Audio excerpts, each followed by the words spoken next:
sudut pandang dan seterusnya, mungkin juga sampai ke teologi, sampai ke kosmologi atau apapun, sehingga outputnya adalah ayat-ayat dari 5 gunung malam hari ini.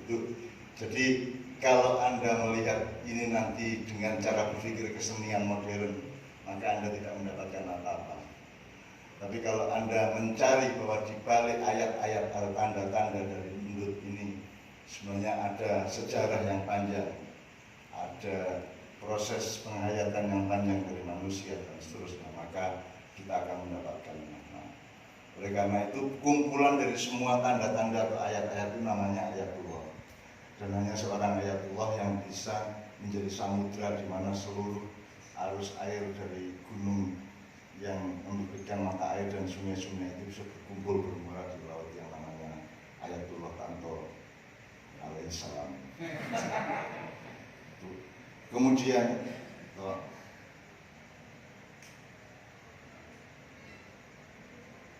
sehubungan dengan membaca tanda atau ayat itu. Jadi kalau Anda baca kitab suci atau Bible atau Quran atau Bhagavad Gita, kalau dia memang betul-betul dari Tuhan, maka dia bukan teks, dia adalah tanda dari teks dan fakta-fakta hidup yang harus kalian cari. Jadi pentas ini nanti kan pentas tanda. Jadi itu indikatornya, clue-nya, apa sebenarnya outputnya. Tapi yang kita cari adalah inputnya apa. Kok sampai Isa Surabaya itu? Kok ada doa luhur? Berarti kan harus antropologis, harus kita selidiki sejarahnya, harus kita cari asal usulnya. Nah, teman-teman ini menurut saya kenapa bisa menyelenggarakan seperti ini, bisa bikin pementasan seperti ini, karena mereka sudah menjadi manusia yang berbeda dengan manusia modern pada umumnya. Kalau manusia modern itu dia mengenal dikotomi antara manusia dan alam. Kalau manusia menurut ini, 5 gunung ini adalah manusia yang di dalamnya ada alam. Jadi dia tidak dikotomis, tidak dipertentangkan, karena hanya bisa menjadi manusia kalau engkau dasarnya adalah alam. Nah, maksudnya dasarnya adalah alam adalah bahwa Anda tahu kalau ada macan makan kijang atau kambing, kalau ada ular menelan tikus, itu ada yang remote. Begitulah mereka. Ularnya sendiri tidak berpikir atau tidak punya nalar untuk ingin memakan atau berencana memakan tikus. Itu bedanya dengan manusia. Kalau Anda sudah menjadi materi, sudah menjadi benda, sudah menjadi tanah dan batu, sudah menjadi angin, sudah menjadi air, sudah menjadi tanaman-tanaman, dan Anda sudah mengenali binatang dalam diri Anda, baru Anda sempurna menjadi manusia. Nah, bedanya semua alam tadi itu dengan manusia adalah kalau manusia dikasih alat remote sendiri oleh Tuhan.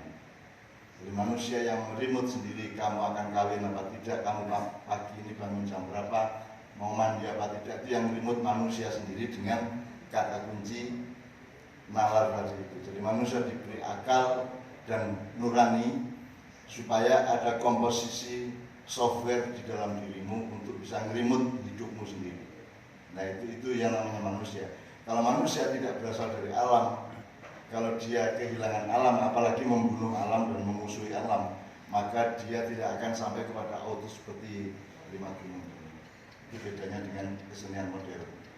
Oleh karena itu yang awet adalah ketika manusia, karena manusia itu adalah alam itu sendiri juga, tetapi plus akal dan nurani itu. Manusia adalah aliran darah, manusia adalah susunan tulang-tulang, anatomi, saraf-saraf, otot-otot dan semua itu bersifat alam. Dan darahmu mengalir itu tidak karena engkau memerintah, tapi karena ada yang remote supaya darahmu mengalir, dan suatu hari di off supaya darahmu tidak mengalir lagi dan meninggal dunia. Nah itu berarti ada faktor alam atau dimensi alam di dalam dirimu. Nah, maka kesenian yang akan kita tonton di pembukaan Mojopat Sabat malam hari ini harus kita cari dengan kesadaran seperti itu. Apa namanya, bahwa manusia itu adalah makhluk yang paling muda sesudah Tuhan bikin cahaya, kemudian cahayanya dimutasi menjadi benda, planet-planet, galaksi-galaksi, matahari, bumi, dan satelit-satelit. Kemudian Tuhan menumbuhkan mutasinya, berkembang menumbuhkan tanam-tanaman. Itu kakak kita, kemudian ditanam tanaman itu di hutan-hutan rimba itu dikasih binatang oleh Tuhan. Kemudian dari binatang yang melata maupun yang berdiri ini kemudian Tuhan ngasih tiupan yang berupa akal dan hati nurani, maka dia menjadi manusia. Nah, jadi manusia, dia tidak manusia kalau dia bukan binatang. Cuma dia dengan remote-nya tadi itu harus menaklukkan kebinatangan di dalam dirinya. Kenapa sekarang manusia berlaku seperti binatang? Kenapa kebanyakan manusia melanggar perintah Tuhan dan membantah kenyataan hidup di seluruh dunia ini? Karena mereka tidak sadar bahwa mereka sebenarnya adalah evolusi dari benda, tumbuh-tumbuhan, binatang, dan manusia. Nah, tarian malam ini adalah tarian evolusioner tadi. Tarian di mana mereka, kenapa tari leluhur? Di Indonesia nggak ada leluhur kok. Dalam kesadaran pemerintah nggak ada leluhur. Mereka nggak peduli sama Mojopahit, nggak usah Mojopahit, nggak usah Kediri. Sama Soekarno aja udah nggak peduli, sama Bung Karno, sama Pak Harto aja udah nggak peduli, sama presiden sebelumnya aja udah nggak peduli. Jadi mereka sama sekali tidak berada dalam kesadaran keleluhuran. Jadi maka mereka kehilangan sifat adiluhung karena tidak mengerti leluhurnya. Maka mereka tidak punya keris lagi. Bangsa Indonesia sudah punya keris lagi. Punyanya pedang untuk menjadi pengawas orang. Jadi rakyat pegang cangkul, kemudian pemerintahnya pegang pedang, tapi pedangnya dipakai untuk nyangkul, menggolek duit, termasuk loro orang mergo covid ya covid dan untuk dana kan gitu seterusnya. Jadi itu karena bangsa Indonesia dan pemerintahnya tidak punya lagi kesadaran tentang leluhur. Oleh karena itu doa leluhur yang akan dituntaskan pada malam hari ini menurut saya merupakan satu fakta bahwa ini betul kumpulan yang dipimpin oleh Ayatullah. Terakhir sekali sebelum teman-teman akan yakin.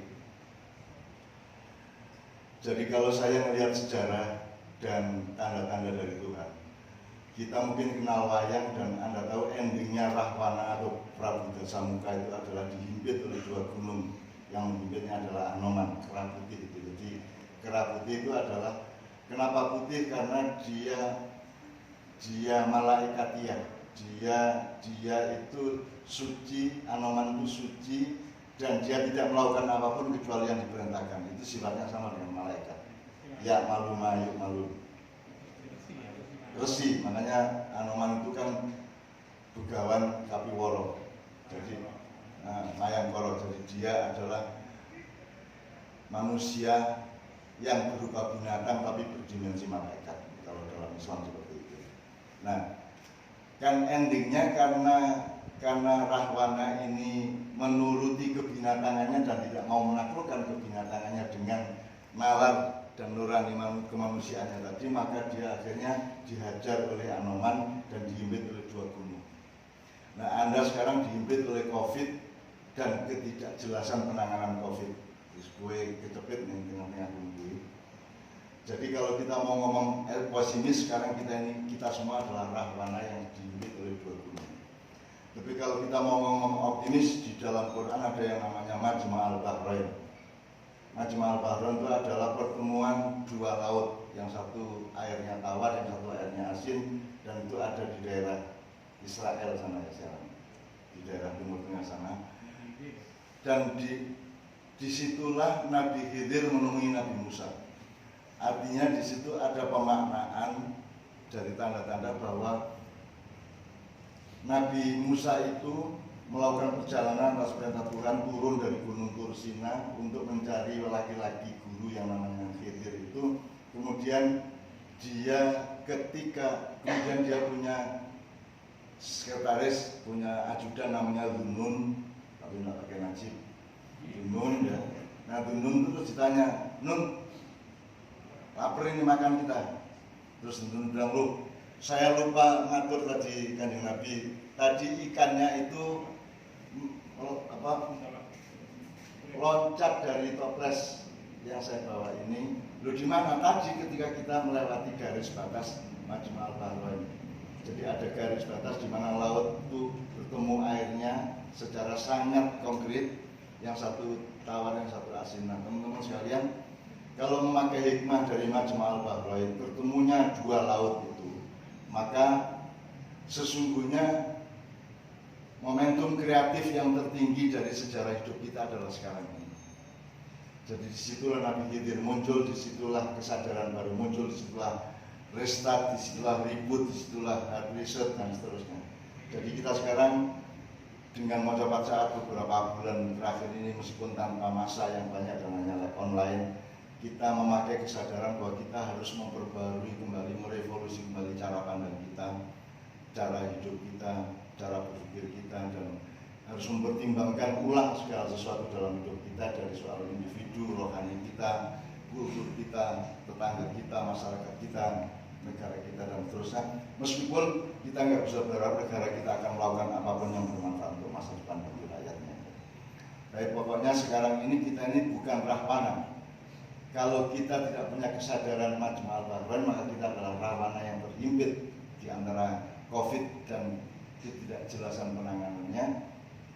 Tapi kalau kita memakai konsep Majma' Al-Bahrain, sekarang adalah saat di mana kita bangkit. Sekarang ini adalah momentum kreatif, sekarang adalah momentum yang paling cerah. Sekarang inilah kita bisa menemukan sesuatu yang baru. Kita mengambil keputusan yang baru, revolusi yang baru atas hidup kita masing-masing di keluarga maupun dalam bermasyarakat maupun dalam berkesenian atau apapun saja. Jadi sekarang ini menurut saya penuntasan akan segera kita saksikan dan kita alami bersama. Inilah pentas pertemuan dua laut, meskipun dipentaskan oleh komunitas lima gunung, ya, tapi ini sifatnya adalah Majma' Al-Bahrain, bertemunya dua laut, bertemunya dua himpitan besar yang menindih manusia di antara keduanya, dan manusia justru akan menemukan kesadaran barunya di tengah himpitan yang seperti ini. Karena kita tidak bisa menentukan COVID ini, tidak bisa kita bilang setahun 2 tahun, mungkin 3-4 tahun, mungkin 4-5 tahun, mungkin lebih dari itu, karena kita juga tidak punya plan yang jelas dan tidak punya mesin yang canggih untuk bisa menangani ini. Jadi kalau agak belok sedikit soal COVID, ya, ada 3 cara yang dipakai oleh negara-negara di dunia untuk menangani COVID. Yang satu, cara yang ketat dengan lockdown, dengan PSBB, atau pokoknya dengan birokrasi kewaspadaan yang ketat dan diregulasi secara ketat dengan sanksi yang juga ketat. Ya. Kemudian ada negara itu ya seperti Korea, seperti Vietnam, seperti Malaysia, dan seperti itu. Tapi kalau seperti Swedia itu mereka tidak nyuruh Anda pakai masker, mereka tidak nyuruh Anda jaga jarak. Anda sudah tahu, sudah berbulan-bulan punya pengalaman, piye caranya ben ora kena, dan piye caranya ben ora ngenani atau nulari atau memapari orang lain. Jadi kita sudah tahu bagaimana waspada di tengah COVID ini yang sifatnya sangat tidak menentu. Negara hanya menyiapkan rumah sakit yang sebanyak mungkin dan secanggih mungkin. Jadi nek sepanjang nasional sing kritis segera ke rumah sakit. Ya. Tapi yang kita pilih adalah yang kita pilih di negara kita bukan kedua-duanya. Kita memilih yang pertama, tapi tidak dengan mesin yang baik, tidak ada ketegasan dan tidak satu pikiran, bahkan tidak ada komprehensi. Jadi dokter ini mikir gini, bupati ini mikir ngono, semuanya parsial satu sama lain dan tidak ada komprehensi, tidak ada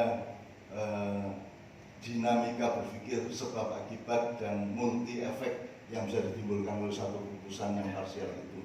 Oleh karena itu kuncinya itu adalah ayat, itu adalah tanda, karena memang kita sama sekali tidak punya kepemimpinan di negara ini, dan itu yang menyebabkan jadi tidak ada tantonya. Indonesia tidak punya tanto. Beruntunglah Anda punya tanto Ayatullah Tanto Alaihissalam. Nah, Indonesia tidak punya tanto, mendut tidak punya sih. Maka tidak ada komprehensi. Kan kalau Anda lihat keseniannya teman-teman itu kan, kui kan apa to kui jane klinik, apa agama, apa seni, apa tari, apa musik, kalau kan racet. Itu kan pertanyaan orang modern yang goblok-goblok. Tapi bagi teman-teman mendut, teman-teman lima gunung, itu adalah keniscayaan hidup mereka yang alamiah, dan manusia mereka adalah manusia yang berdasar pada kenyataan alam mereka masing-masing, sehingga ada doa leluhur, ada antropologi gerak dan seterusnya. Oleh karena itu sekalian, sekali lagi kita bersyukur dan tepuk tangan sekali lagi untuk teman-teman Menhub sebenarnya kepada masa ini dan segera kita akan kita alami bersama.